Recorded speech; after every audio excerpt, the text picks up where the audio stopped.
Hello, everybody. Welcome to Peaceful Anarchism on the Voluntary Virtues Network every Thursday at 1 p.m. Today we have Kieran Pearson coming in from Boston. He's a former Voluntary Virtues Network show host. His show is called Kieran Pearson and Friends. He took some time off to go down to New Mexico, learn about how to build earthships, and he's going to talk a little bit about that. And hopefully he'll go back to starting up some of his own shows again, because Lord knows we need more voluntarist messages coming out there on the internet, right? You can never have enough, right? So maybe we'll start with Kieran. How did you become an anarchist? And also, I remember your Anarchast interview about, you talked about the way you interesting way you pay your taxes. Definitely get into that. Yeah, So I pay my taxes in pennies. I'll start there. All right, no problem. Pay my taxes in pennies. Got arrested for trying to do so for trespassing on a public building. Even though I was there during business hours, they didn't want to accept the payment, and I ended up getting arrested. I'm actually going to do it again. Hopefully, there'll be more people who actually want to do it with me as well, and pay all our taxes in City Hall with pennies. So come out. I'm gonna. I've already made the event, but I don't know if I'll be able to gather a sufficient amount of pennies to do so at the time. So, but I'm gathering. If you can gather as well, and you want to come out, gather as many pennies as you can, come down and pay your excise tax in Boston City Hall on the date that we decide upon. But just be in contact with me. So yeah, I'll let people know when that's going to happen. But how I became an anarchist is I watched a lot of Discovery Channel, and I guess it's sort of the same way I became an atheist. It's this thought process, this logic process, right? You watch these animals that do essentially all the things that we do. But, they tell you, oh, well, it's a bonobo, it's a chimpanzee, it's a gazelle. It's not going to heaven because it's an animal and you're not an animal. But then you look at yourself and you look at, your mother and your father, like they're animals. I'm an animal. I breastfeed from a mother just like this baby gazelle's doing on his mother, and, you realize that you're just an animal, too. And because of that, we're not really special. There's no divinity about us. There's nothing that differentiate us really from the other animals on the planet, other than the fact that our fangs, our claws, our camouflage is the fact that we have this really large brain, and it allows us to be highly adaptable. That same reasoning process got me to anarchism. People saying, well, the police are there to protect you. Well, then why is it that I feel unsafe every time there's a cop behind us in the car and you're freaking out, Dad or Mom? Like, sit down, put on your seatbelt. Like, you don't seem very calm and you don't sound protected. Like, so, you deal with the contrast, the cognitive dissonance that, we all are sort of subjected to when these ideas, these conflicting ideas clash, and so like that's what led me there. Just being logical, listening to the little voice in your head that tells you like this shit isn't right. I mean, it takes you a while to do it. I didn't become an anarchist until I was 29. So, and it was just finally just all the veils had dropped around me. Got injured. I think a lot of people reach anarchism through some kind of trauma. And my trauma was I had a really bad back injury and I couldn't walk for a really long time. And I get to thinking and reflecting and about my life, about, the world we live in. And I think that was really, what helped me reach anarchism. One of my favorite heroes, She Rose, is Harriet Tubman. And she was slave on a plantation, and her slave master threw an iron, like an actual iron, and hit her in the head with the iron. And that trauma sort of snapped her out of being like slave minded and realizing that, hey, look, I'm a slave on a plantation. I got to get the hell out of here.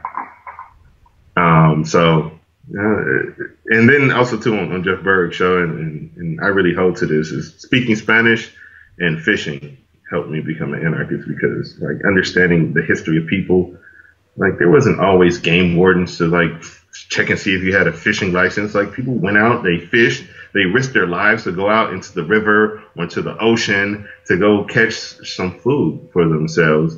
And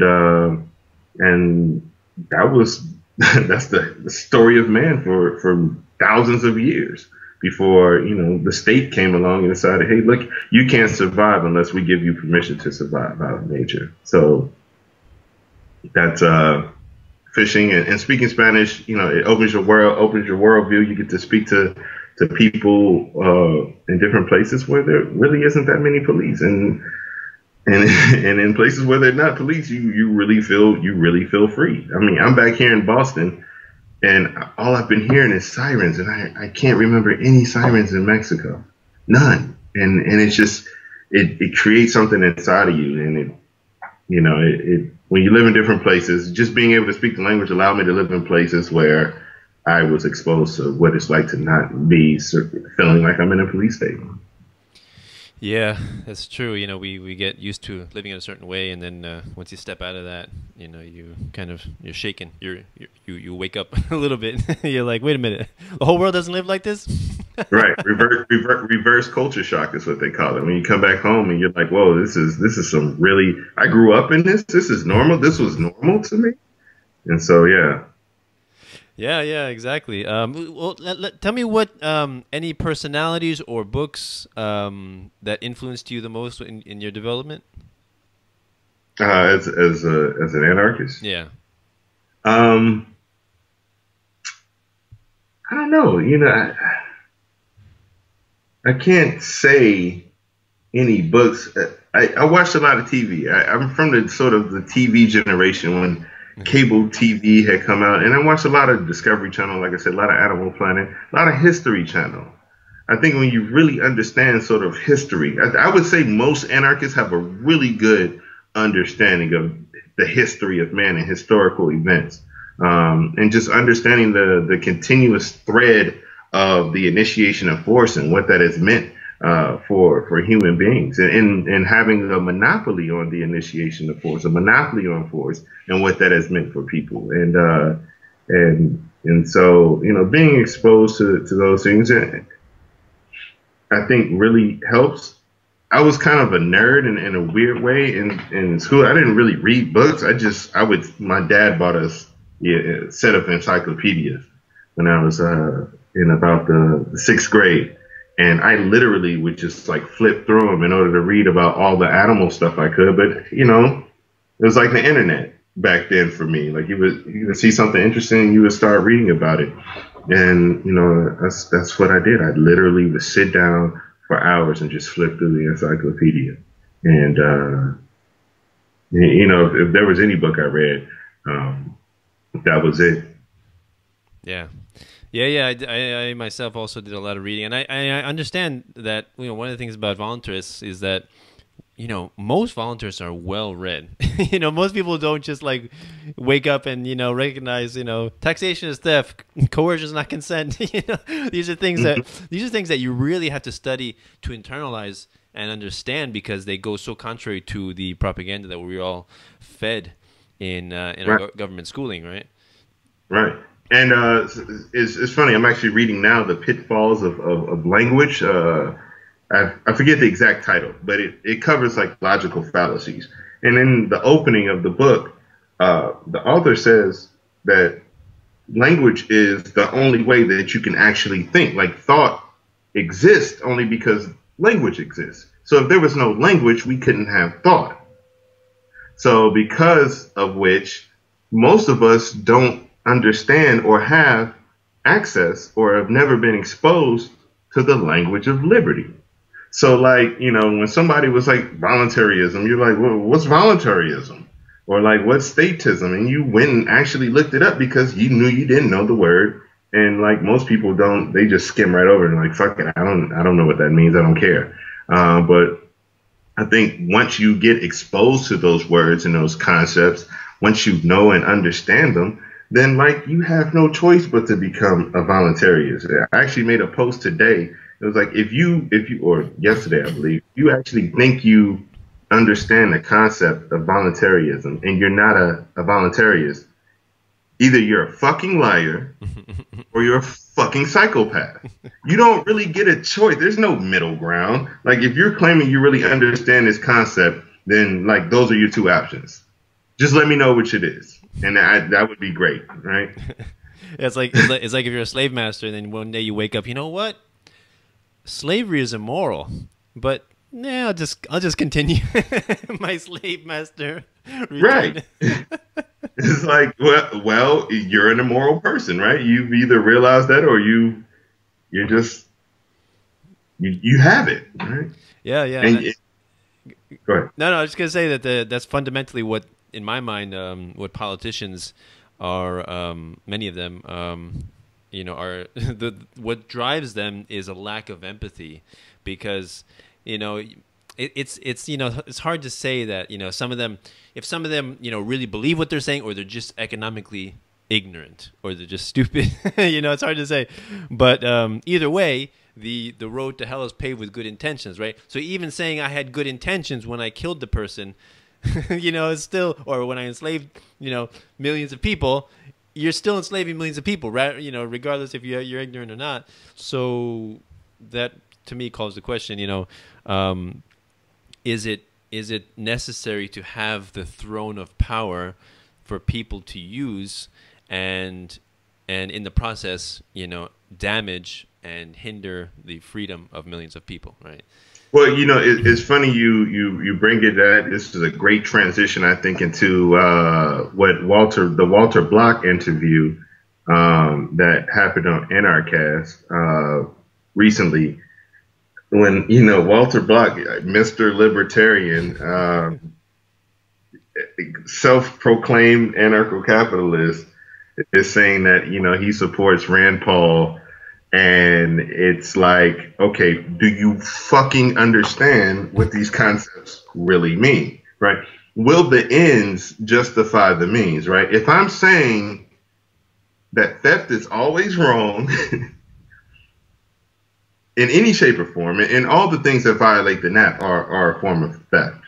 That's it. It's just theft, right? So just basically do not steal by defraud, steal by murdering, steal by, stealing, and assaulting, and like raping, like don't steal, like all those are forms of theft, right? And so, like, if do you understand those concepts, right?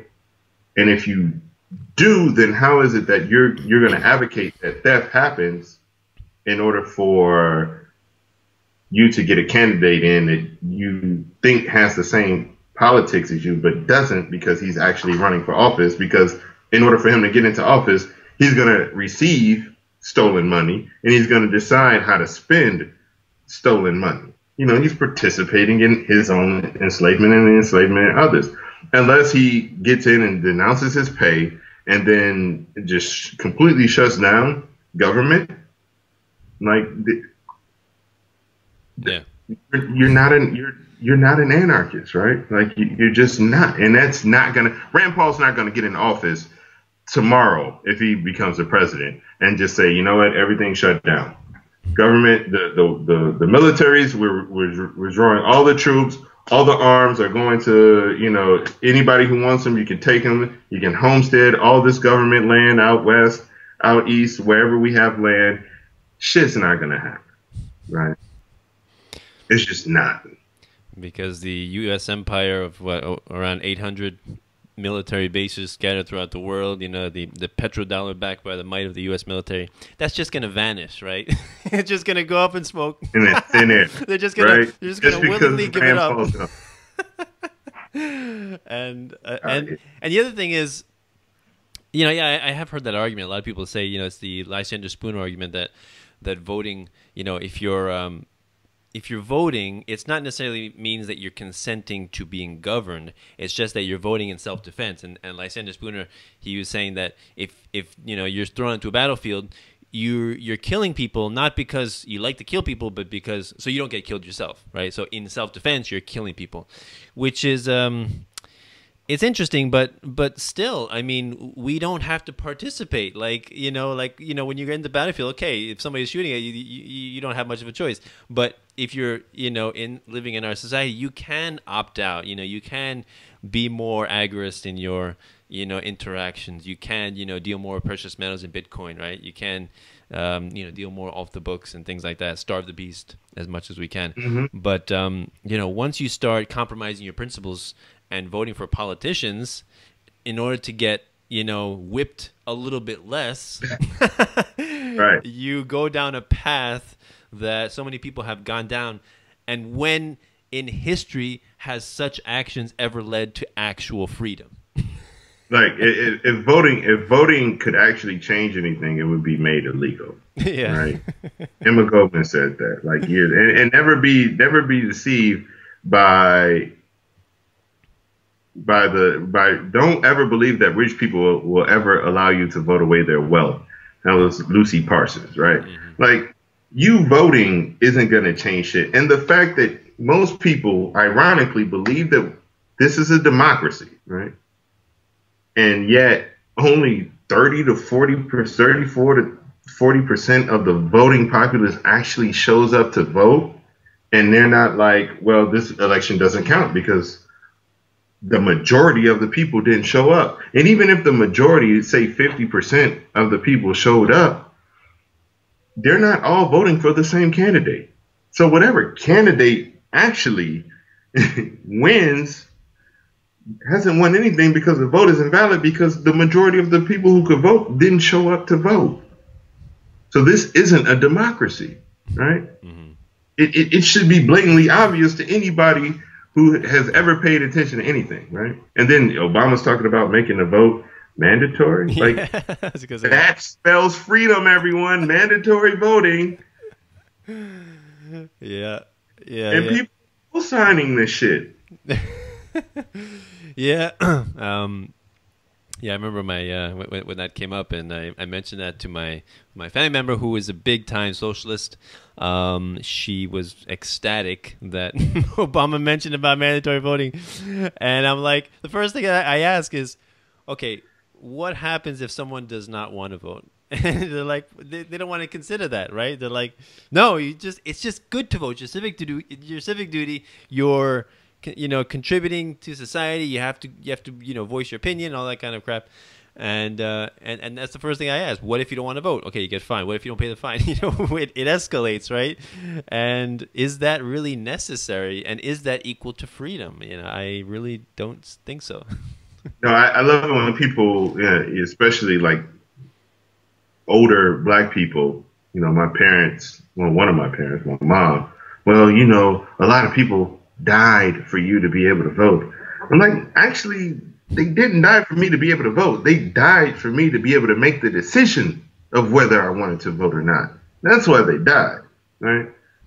Those who did die, right? So it wasn't an issue of, you have to go and vote because these people, that's no. And that's sunk cost fallacy, right? Just because these people died for me to be able to vote doesn't mean that me voting actually is something that's good. Like, you got to know when to hold them and know when to fold them, as they say, right? I went to the a green festival in celebration of Earth Day. My family wanted to go, so I went, and I saw this woman walking around with a big styrofoam man, and I went up to talk to her, and I'm like, "What is that?" She's like, "Oh, we just got styrofoam containers banned in the 5 boroughs in Manhattan, in New York City, right?" And she was delighted, like, hopefully we'll get them banned everywhere. and of course, every time somebody says ban or prohibition or anything like that, my first thing I think about, I didn't get to say it because I was distracted, but first thing I think about is, what if a school still wants to use styrofoam? What are you going to do? We're going to find him. You're going to bring out the principal in chains. The man that she was holding was made out of styrofoam.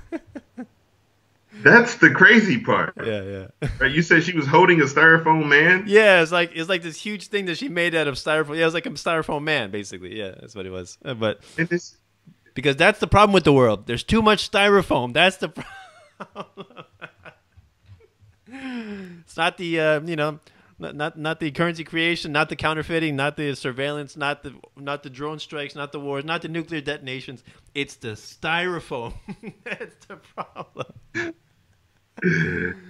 Oh man, that just made me really depressed. Thank you. I needed that. I was actually getting happy today. No.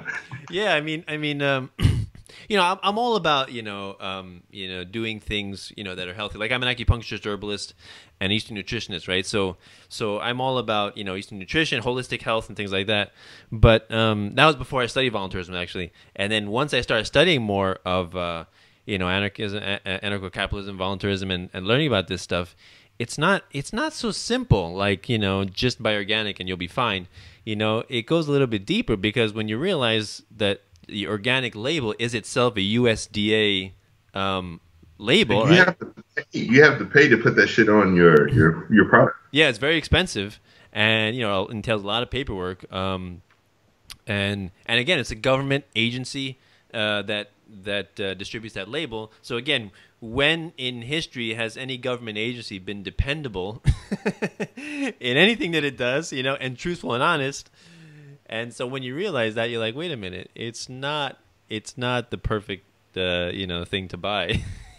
Look, you put it to people like this: if the government came out with a car tomorrow, would you buy it? No one would buy that fucking car. Not a single person, right?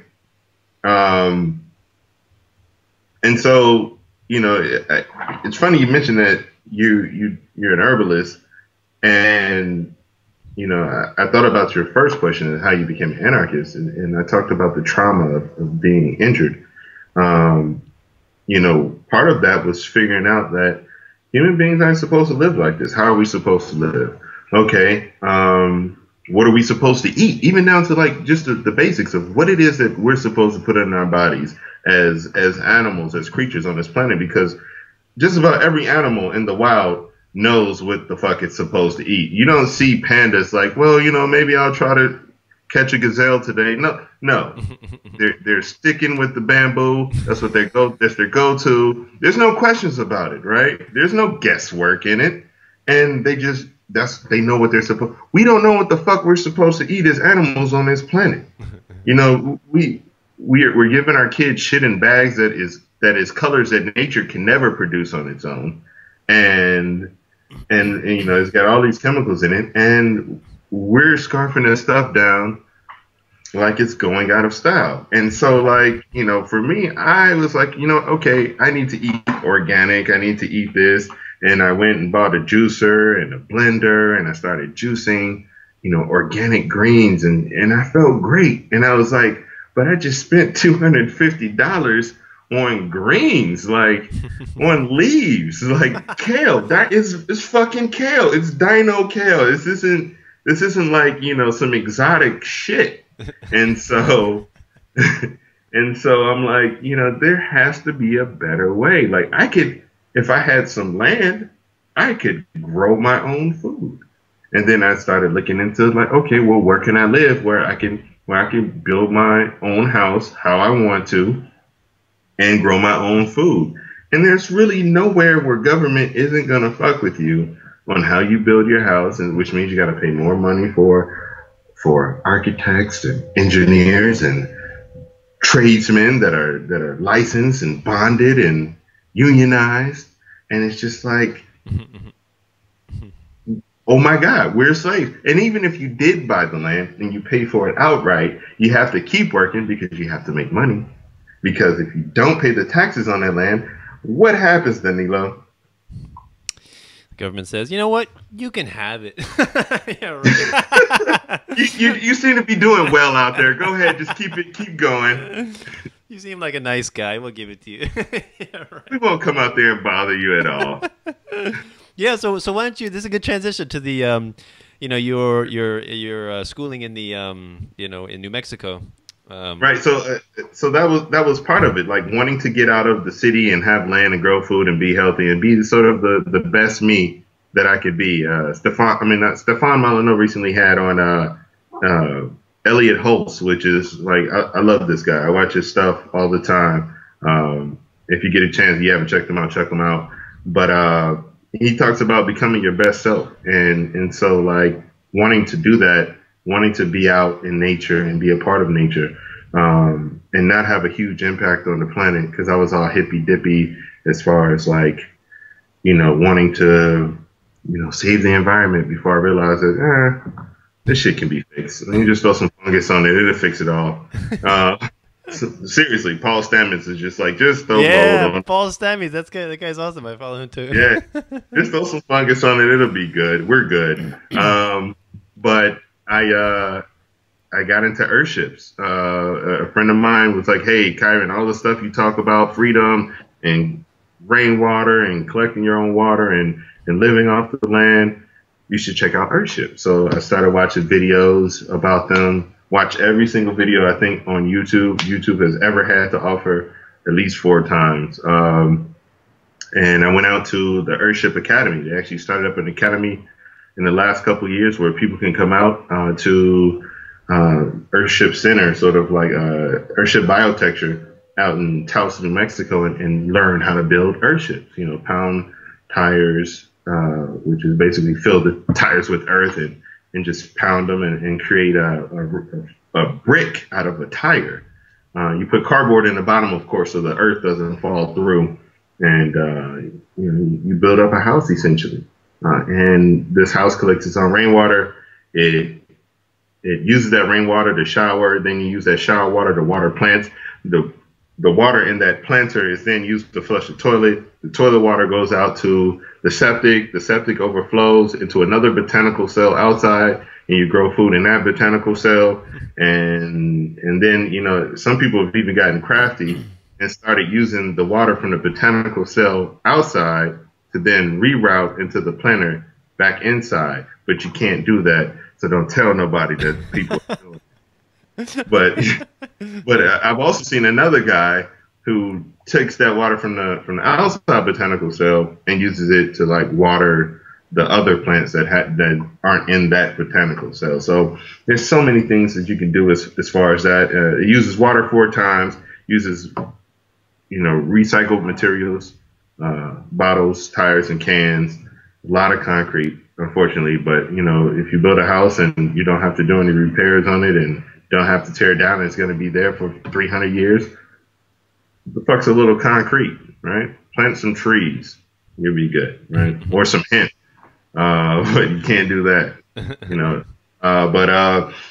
Yeah, I ended up going out there and absolutely loving earthships.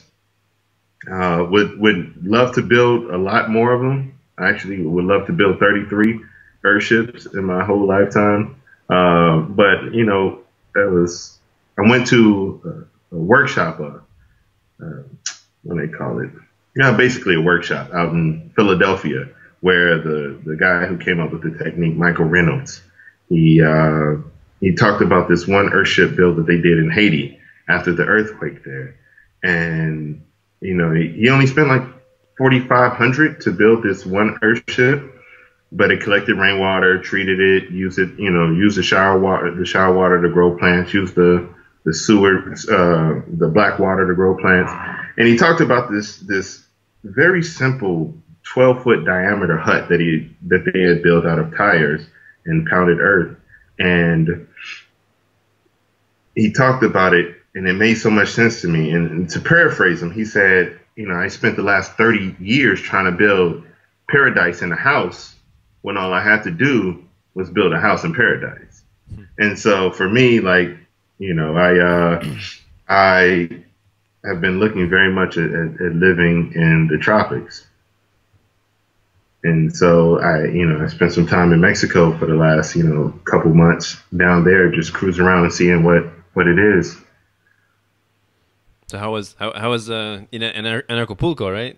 How did that go? So, because I was down there in Oaxaca, Mexico, I decided to go up to Anarchapulco and see all the crazy anarchists that decided to come down there. And Anarchapulco was amazing. It was a lot of people. It was very Bitcoin centric, right? I think that if you're right, like, we have to use the means possible to really accentuate freedom. And I believe one of those best means is to change the currency and change how we deal with currency.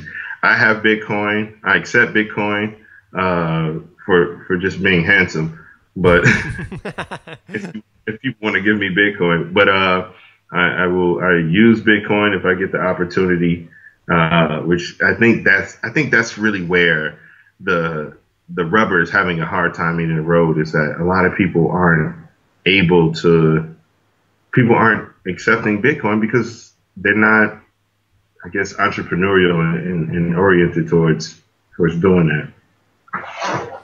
Yeah, I have a Bitcoin account, but not too much in there. but yeah, it's definitely, you're right. The first, when you look at history, the first thing that governments often hijack is the currency or the money, and then it becomes currency once the government's hijack it. Right.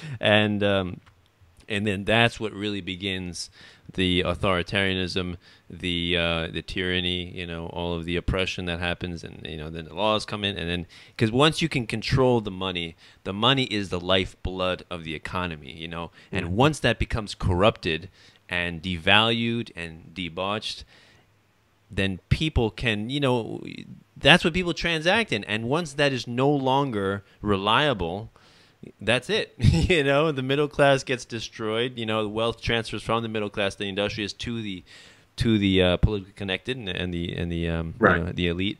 So the parasite class, exactly. And then and that's the thing, that no parasite can survive without the host, right? So once the host is belly up, that's it. It's revolution time. Yeah. Unfortunately, it's not the revolution that we want, right? Right. It's the reactive revolution. And actually, I've gotten away from using the term revolution, because all revolutions do is revolve. Yeah, exactly. It's just a circle. Sure. What I'm looking for, what I'm hoping for is a paradigm shift, and just in thought and understanding. And, I strive and struggle to make that paradigm shift happen, and trying to engage people, mostly online, with thought-provoking questions and commentary. But unfortunately, if logic worked on the illogical, they wouldn't be illogical, right? So that's the paradox, right? Right, it is. It's just like, fuck, what am I doing? I'm so Sisyphus right now. I'm just pushing this huge rock up the hill, hoping that one day it will go over the other side. But it's an uphill battle. But I mean, really, when you understand the vastness of the universe, and I was actually talking to somebody about this, like, when you understand the vastness of the universe and how insignificant we are, like, none of this really matters. Like, a comet twice the size of our planet could come crashing into it and blow us to smithereens, and no one will ever know in the history of the universe that humans ever existed. No one will give a fuck. And so, like, I just spend the time doing this, and like, hey, who knows? We might actually make it through being human, right? You're right. So, you're right. There's we're surrounded by chaos and by disorder, like true chaos and disorder that no man-made law can control. And you think having some people in charge will prevent? Yeah, right. The sun from exploding. But you have to go out and vote and pay your taxes. Because the roads, we need roads. Because the roads, that's what we need. If we don't have the stolen money to build libraries, we're not going to have any books. We don't have the stolen money to. Because kids are so reading these days and from libraries, right? That's where they're getting all their books and information. Like, come on, man. Exactly, right. So let me ask you, how do you talk to people around you, like friends and family, about these concepts of liberty and voluntarism? You know what, I feel like such a weirdo outsider. It's just like it's like I go into every conversation with a new person like, all right, don't talk about the government, don't talk about initiation of force or statism, don't do it.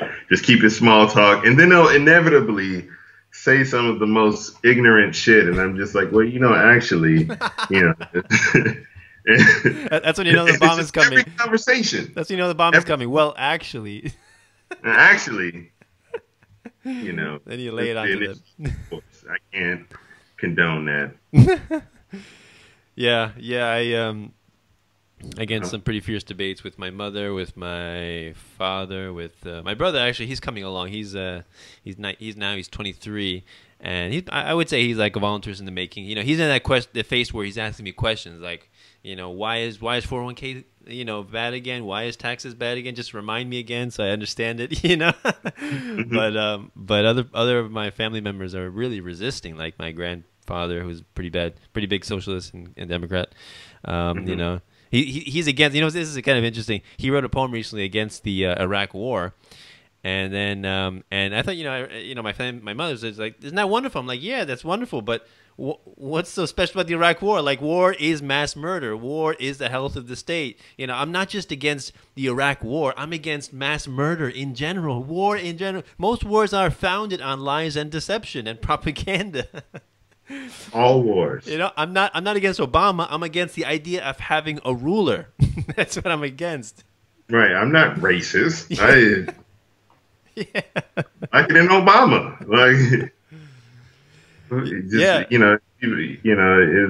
it's so funny when people call me a conservative, racist conservative. I'm like, are you serious? I grew up in Gary, Indiana. Like, I'm not rich. Why would I want to conserve this shit? Like, this isn't a system that benefits me. Hello. Like, I'm not crazy. I'm telling you all, like, you could try to participate and change it from the inside, but like, it's not going to happen. Like, there's too many checks and balances in a way.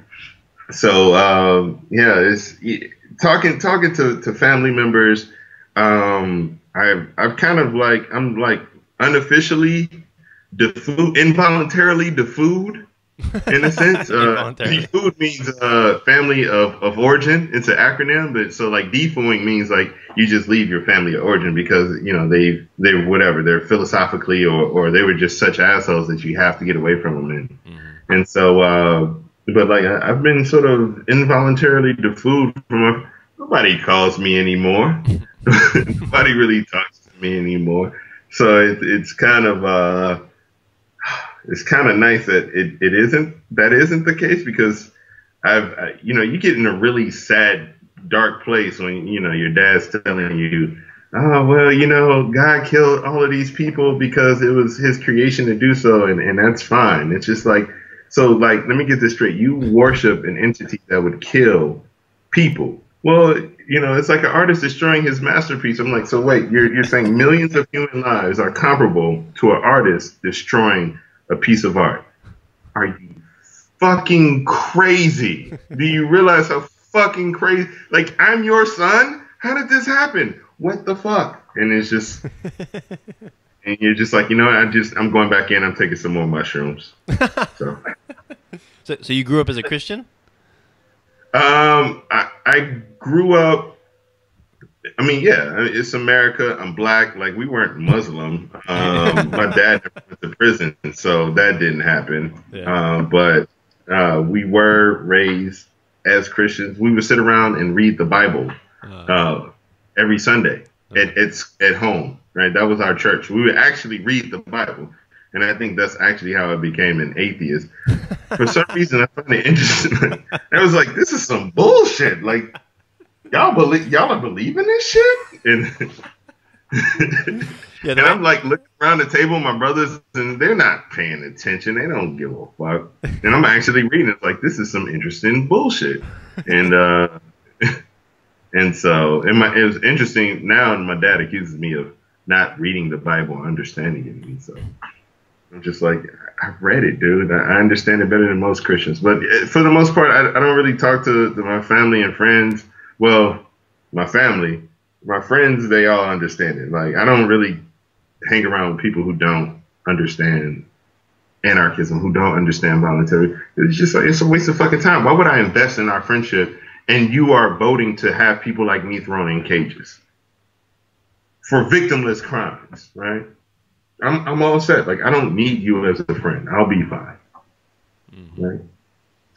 So how do you like if you do you encounter like people you know, on the street or, you know, in a grocery store or wherever you are, and do you try to start up conversation with some people, or do you avoid, you don't like to broach the topic? Man, look, you know, you ever been a 6'5" black dude in America? Like, I'm 6'5", like 275 pounds. People aren't trying to engage with me on this. They are trying to survive the interaction. They just keep their head down. I'm just gonna walk through this. Hopefully, he will not attack me. Who let this gorilla off the leash? You just gotta go up to him and in the gentlest voice. Non-initiation of force. Non-aggression. People be like, is he speaking African? I don't understand anything he just said. You can't, most people don't read above a 5th grade level. Like, and so when you're throwing out initiation of force, the monopoly on the initiation, statism, voluntarism, you're throwing out these concepts, these words. You might as well be speaking Swahili. Yeah, exactly. And they don't give a fuck because they have the attention span of a goldfish because all they watch is Vine videos. Exactly. So it's just like, fuck it. I just sit here. Just kale. I mean, the way I broach these topics sometimes is, you know, I start, you know, circuitously, I start talking about monetary system is my favorite, you know, economics, or you know, I ask about colleges and, you know, what are you studying? Are you in debt? You know, do you know what the national debt is? You know, do you know what fiat currency is? Do you know what the Federal Reserve is? And I kind of taxes. Say again? Taxes, great way. Everybody agrees on taxes across the board. Yeah. Even if people are like, well, you know, taxes have to pay for the roads and this and that, you get them on the points where they disagree where taxes should be spent. Well, what do you think tax money shouldn't be spent? And you just nail that point home. It's easy to get them, you know, over to, you know, at least thinking about the concepts. But I've never had anybody say, you know what, you're absolutely right. Everything you said makes sense. I'm an anarchist. Yeah, right. This has never fucking happened. I don't know if it's ever going to happen, but I think, you know, I planted enough seeds out there in the minds of enough people. And hopefully, you know, I just hope that I propagandize enough so that it just seeps in there somehow. Like something just sticks home with them. And it's just like they can't shake the image. They can't shake the concept. And it rocks their world. And they have no choice but to become a voluntarist, which I think is like, yeah, and what you said before, you know, when you really internalize these concepts, you know, how can you go back to the way you were before? You know, it's just like when you discover slavery is immoral. How can you go back to, you know, being a slave master or supporting, you know, a government that supports slavery, right? How can you do that? Well, I mean, it's easy when you're fucking the slaves. It's like, well, I gotta give up all this good slave pussy. Like, I can't. Oh man. And so, like, whenever I see white dudes like quoting Thomas Jefferson and like he's their hero and shit, I'm just like, oh, so you like black women, huh? Right. You've always just wanted a black woman without actually having to deal with a black woman. There's a debate that I did with an old friend of mine, statist friend, and you know, he was a proponent of direct democracy. You know, basically, you know, mob rule. Yeah, basically, and we were talking about slavery, and kind of interesting. He's basically saying, you know, if there was no government, there, you know, like businesses would band together, buy weapons and buy tanks, and, you know, force the customers to buy their products. and I'm saying, first of all, two things. Number one, that's a pretty inefficient business model, you know, and that already occurs today. That's called government, right? They make crappy products and they force you to buy them at gunpoint, right? And number two, how expensive would it be? Like, we're talking about slavery, like he's like, people did slavery because it was profitable. And I'm like, what? Profitable? You serious? It's profitable to to force, subjugate someone, whip them, enslave them, feed them, clothe them, house them, it's profitable. That's and he couldn't. He's like, yeah, if I have a slave, I'm just gonna give him bread and water and put him in a mud hut. He actually said that. It's kind of funny. And I'm like, wait a minute. So how would your health of your bread and water slave be? Like, he won't be able to produce anything.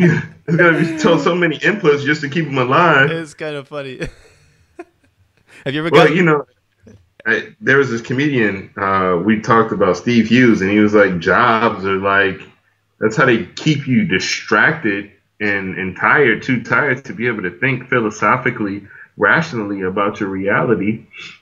I mean, just really basically what Stefan Malinois said is that we're free range slaves. And so like we have to take care of all the things that Master had to take care of before, and Master now gets all the benefits, and we on the other hand have to take care of our housing, take care of this and take care of that, and like, I've heard some racist white people say, well, black people had it better on the plantation. I'm like, actually, these motherfuckers you're not too fucking wrong about that.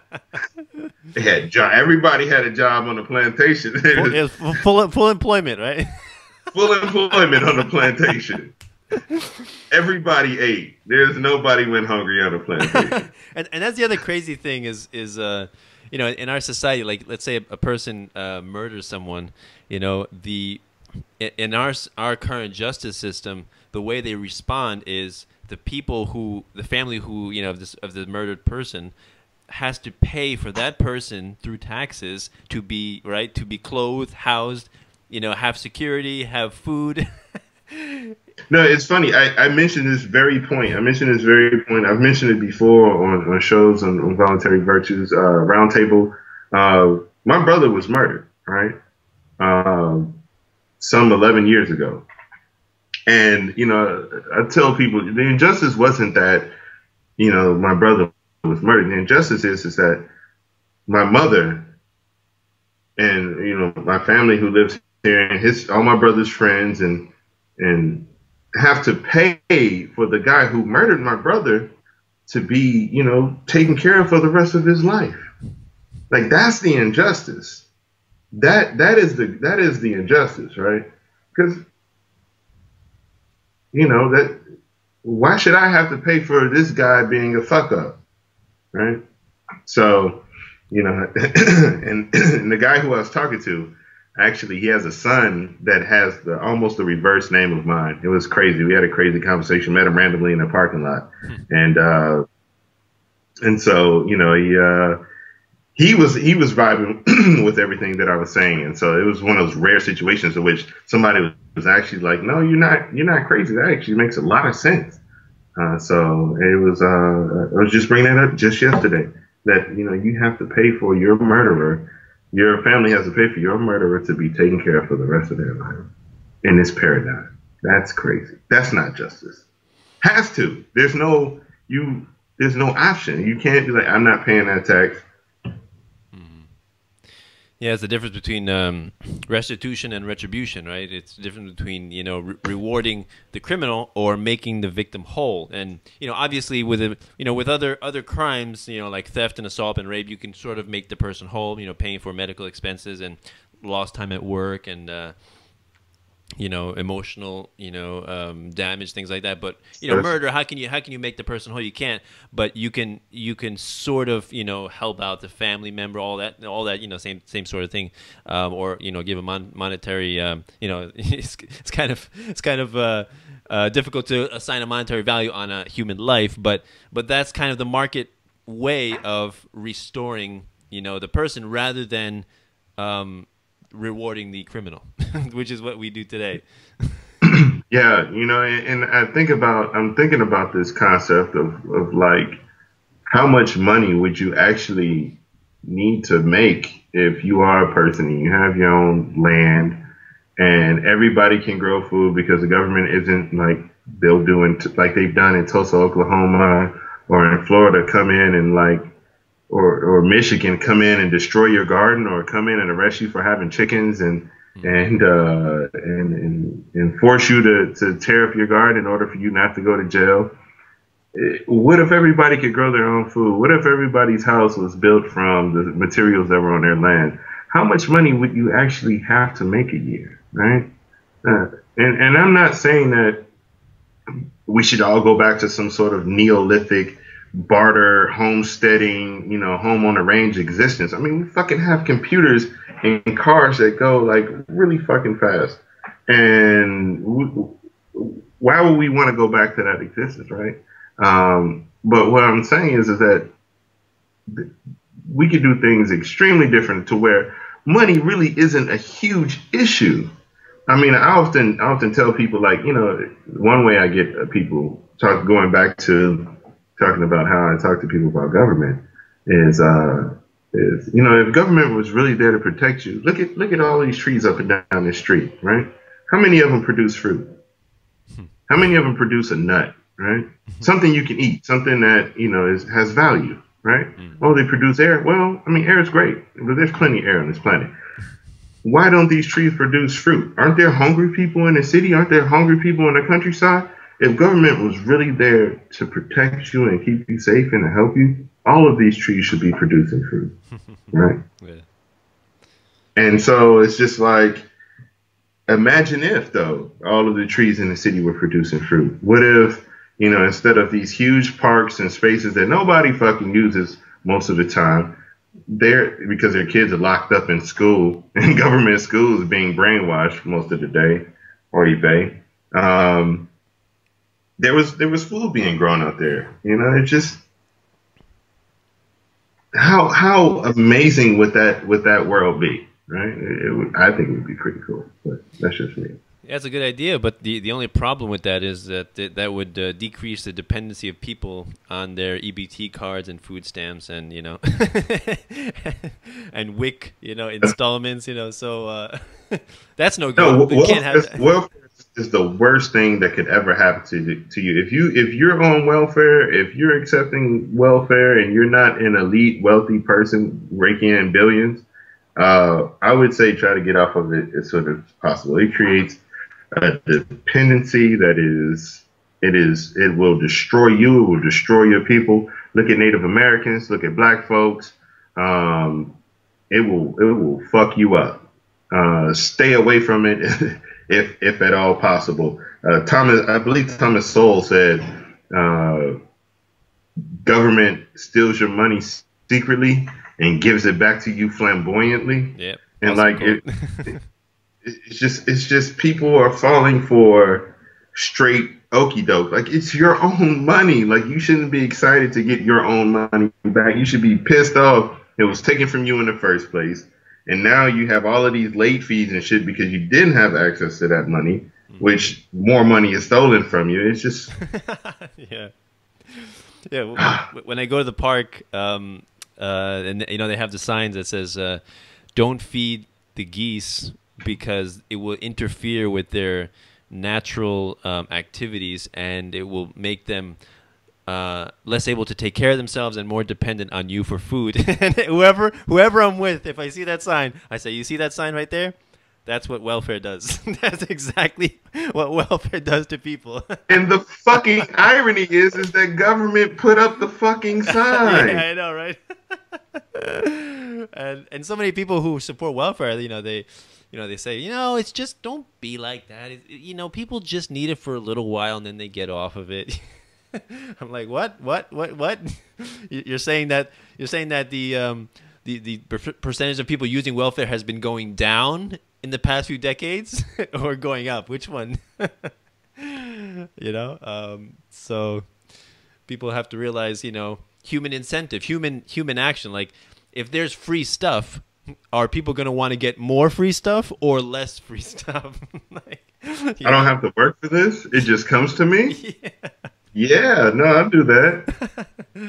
I'll do that. And then you have, it's like, is it a wonder that the Democrats, are appealing to the minorities and to the, the immigrants and the illegals and, the people in the slums and ghettos, get them out to vote. Well, who do you think they're going to vote for? Oh, the guy who wants to give more free stuff. Okay.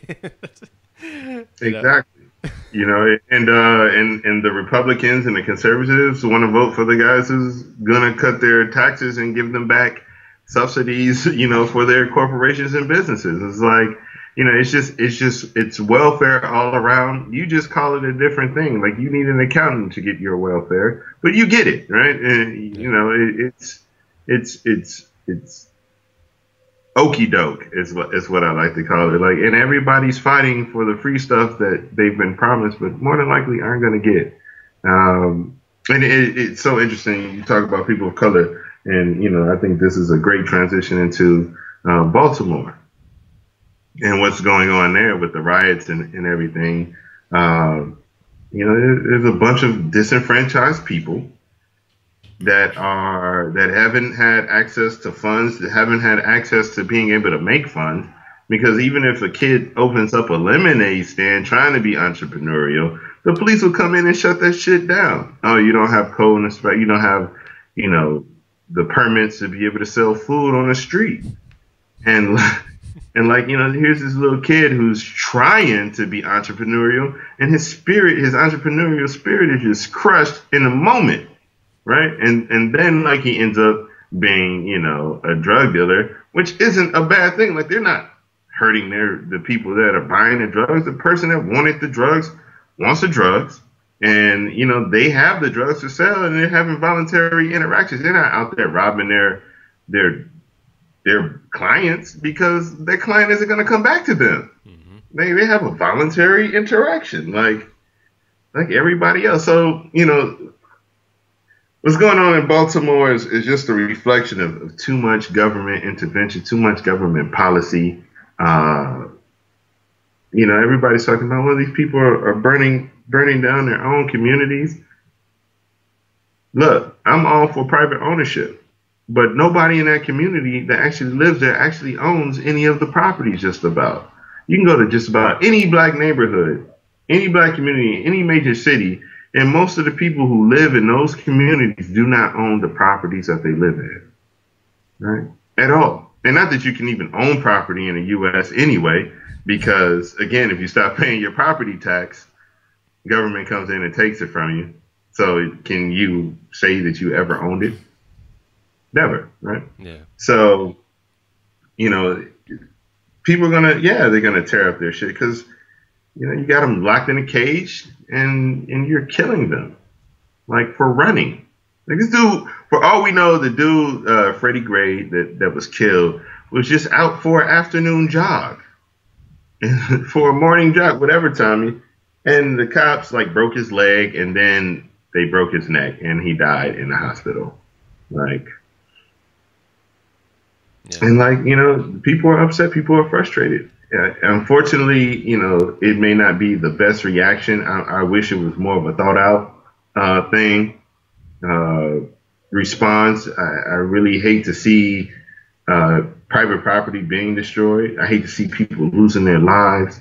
But people are like, well, these kids are thugs. It's like, you force them into government schools where they can't leave for their whole lives. And you expect them to have any other reaction than the reaction that they've been taught their whole life. It's only force, right? If they try to escape from school, what happens? A truancy officer comes, scoops them up, and puts them back in school, right? With cops. And if it keeps happening, the police are going to come to their house and they're going to arrest the parents, right? And it's just like we're talking about force here. And so these kids are reacting in the only way that they've been taught how to act. Stefan Malano, I think he said it brilliantly.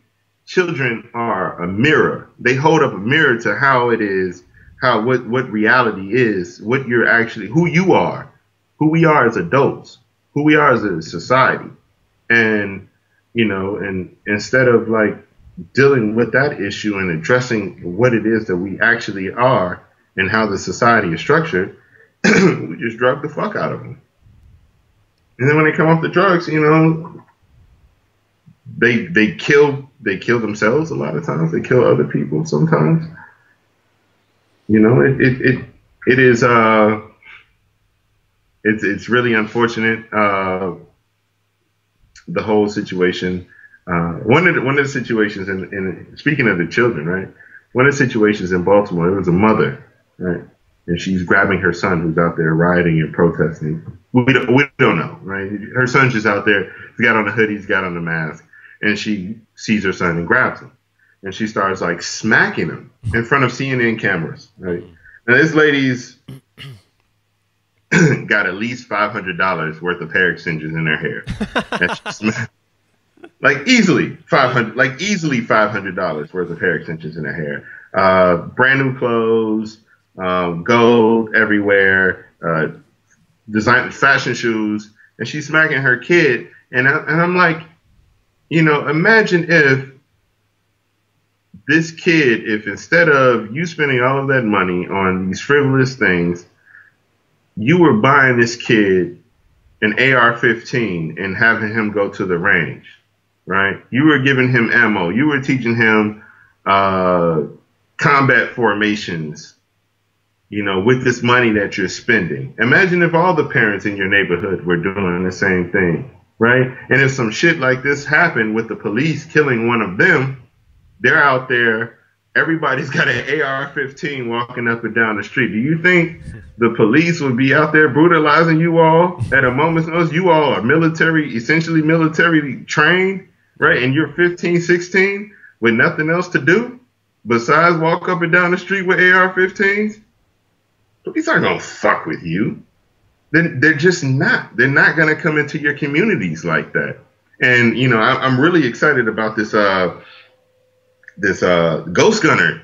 I don't know how the fuck I missed it, but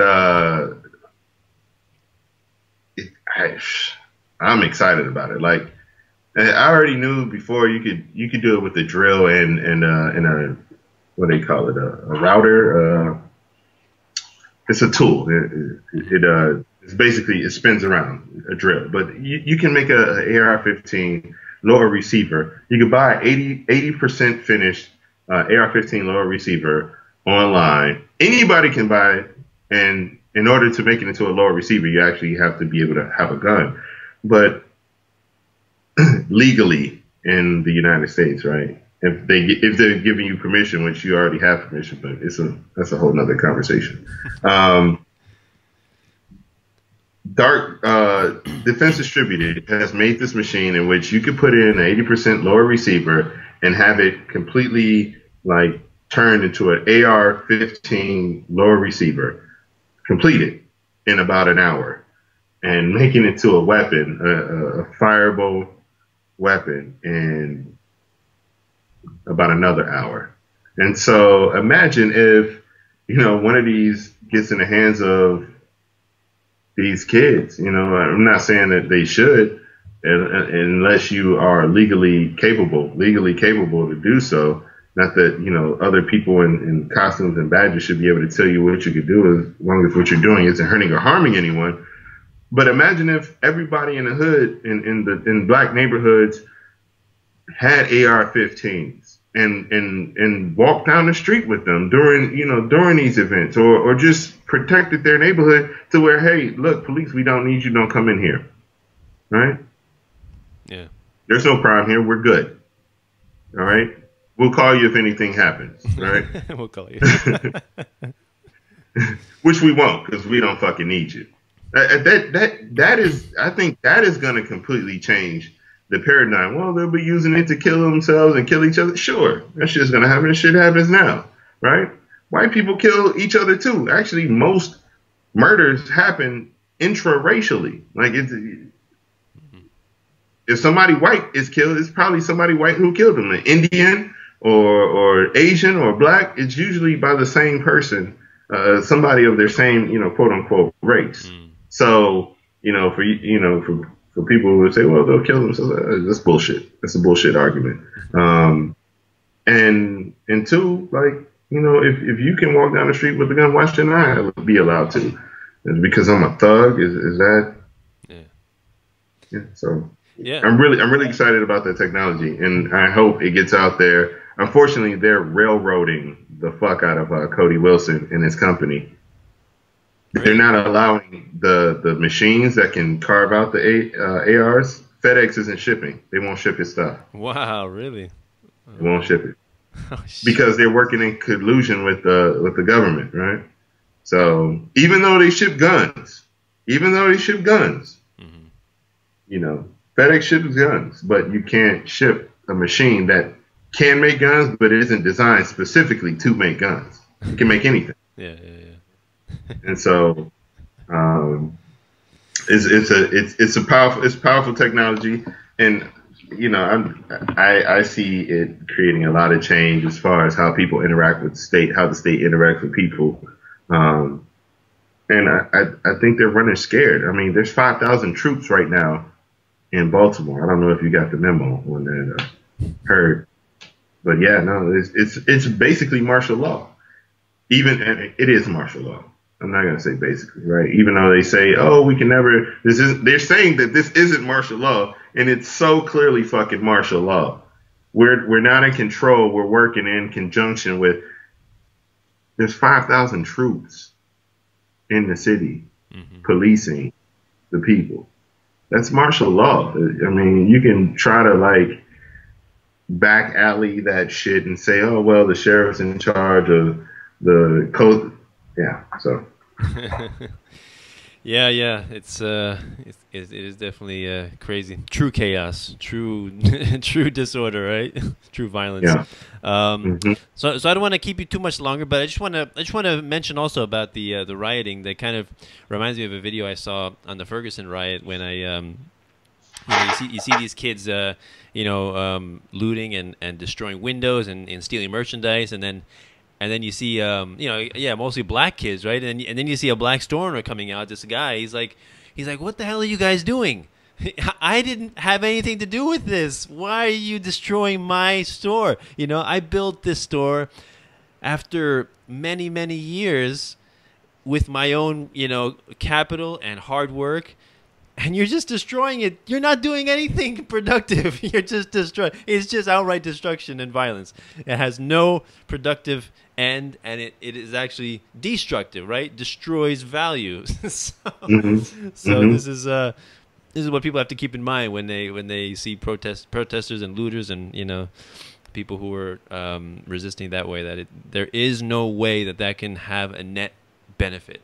Net positive At all. And Yeah. so when people say that, you're absolutely right. I tell them that, like, look, if your mother owned the house next to the store that burned down, your mother's house now, you all have lost $50,000 of value in your home just because it's next to this burned down store or whatever, right? No one wants to live next door to that.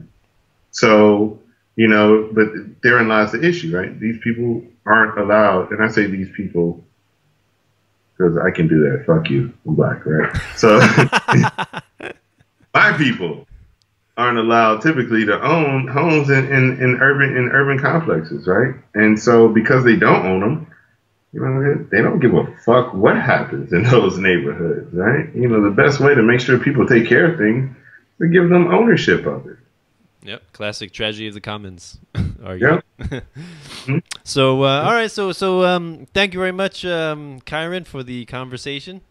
It was awesome. So, is there any last message that you want to give to people? If you would sum up your philosophy and what the things that you've learned, what would you say to people as a message? Let's see. I would say love. Grow some food, go to the beach. Everything makes sense in the water. I subscribe to the aquatic ape theory. I think, I got high on mushrooms one time and I was discombobulated and I just took off all my clothes and went and sat in a lake in Maine and everything made sense. Even though there was like little crayfish and fish biting at me and trying to eat me, like everything made sense in the water. I mean, I didn't have to get out the water to go to the bathroom. It just all made sense there, right? And so everything makes sense in the water. I think one of the craziest things is that we left the beach, and I think human beings are, like I said, aquatic animals. And to touch on domestication, I remember on that guy Teague's episode, you all talked about the domestication of animals. There's this crazy experiment, the silver fox experiment in Russia, and so they've studied how to make these animals more docile so that they can get the fur off of them. But in the process of domestication, it changed the whole like way that the foxes look. And so like, it's crazy. This is just some random fox farm in the middle of Siberia. Yet, if you look it up, there's all of these governments and corporations and things that are funding this experiment to understand domestication, right?